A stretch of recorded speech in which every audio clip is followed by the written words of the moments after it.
This section is going to solely focus on rubrics used in Schoology and Google Classroom. Rubrics are helpful for students because they know exactly what criteria they'll be evaluated on before they begin the assignment. Students clearly understand their grade when teachers use a rubric, and digital rubrics can help save time during the grading process. You can easily click on criteria and the system will tally points automatically to calculate a grade. At the beginning, it might take some time to transfer your paper copies of a rubric to a digital one, but digital copies also can be shared, saved, modified, and applied to other assignments. Schoology has built-in rubrics that you can add to assessments, assignments, discussions, and tests and quizzes. Be aware that when using these with the assessment and test and quiz materials, that they only apply to open response and short answer questions. I've included a link here on the slide so that you can visit Schoology's guide to using rubrics. And this next slide also shares a quick video tutorial of using Schoology rubrics. Both of these resources are going to be linked in the digital feedback website. So now I'm just going to take a minute to walk you through what it looks like in Schoology. So here I am in my sample Schoology course. I have a folder that is going to have some digital feedback examples I'm going to use to show you how some of these tools work. So for example, one of the first assignments I have here is a narrative writing prompt that I wanted students to complete. So this is actually a rubric from a third grade Lucy Calkins narrative writing unit. And I have filled out this rubric when I created my assignment. You can also do it in your grade setup. You can create more rubrics there. But here is what students would also see. When they go into the assignment, they might see a description, they're going to see the due date, and then they'll see the actual rubric showing all the different criteria that they're going to be graded upon. Now as a teacher, I can see all my submissions on the right-hand side. So Peter Brady has submitted an assignment. So I can open up his submission to view and then to grade. So you'll notice in here, I can view his assignment here on the left-hand side. I might want to make this a little bit larger. I can minimize by using this caret that's pointing to the right. So it makes his submission larger. But up here in the top right-hand corner is where I can access my rubric I had created.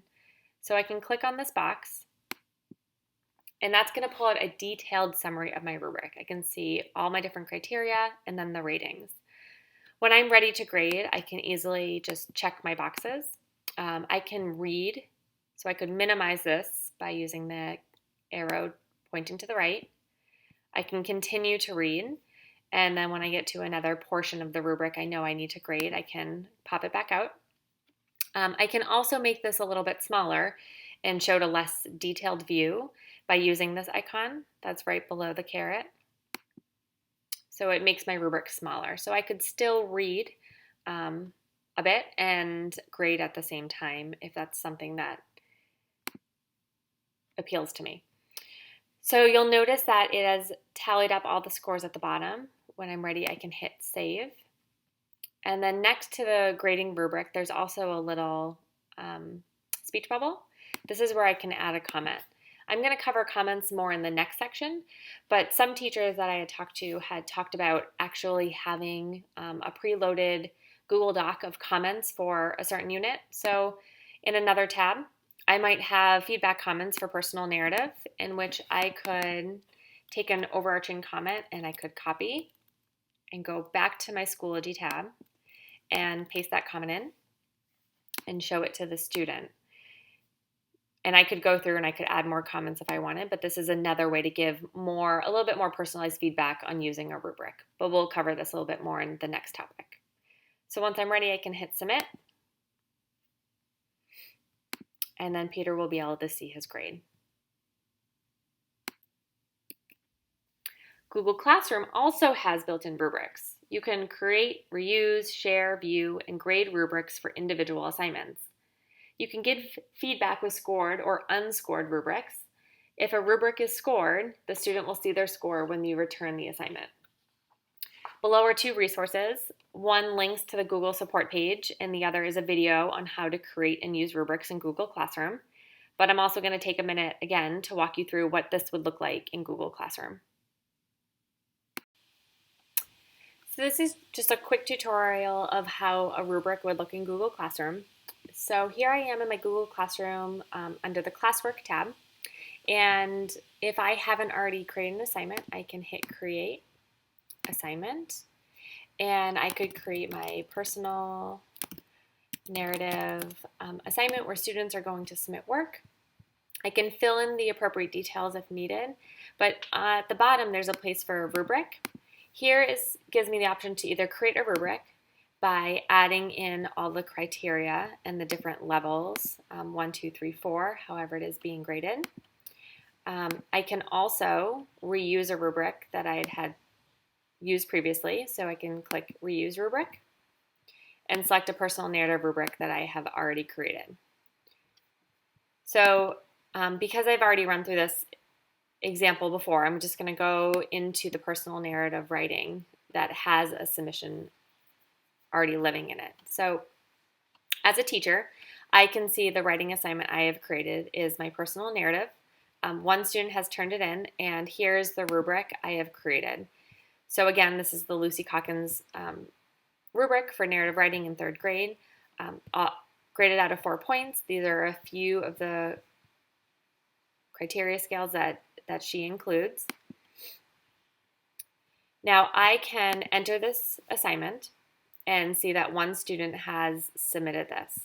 I'm just going to quickly go over to show you how it looks for the student. So this is Peter Brady's dashboard. So he can see the assignment that I posted. He can click here to view the rubric, just as I did before. The carets allow him to minimize or maximize the rubric so we can see different pieces. So it looks similar to what the teacher sees as well. So I'm going to go back to what it looks like for the teacher. And as Peter Brady's assignment sits here, I can open it.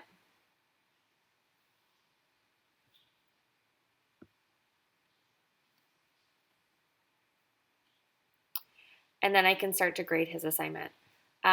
You'll notice on the right-hand side, there's a part for his grade. And then I see my actual rubric, so my overall score, the score for the lead, transitions, and the ending. If I want to see the detailed view of it, I can use the carets that are pointing down to pop it out, and I can also pick these to grade. You'll notice a 3 out of 4 was automatically auto-populated. I can then minimize this and go down to the next criteria, pop it out, grade it as needed.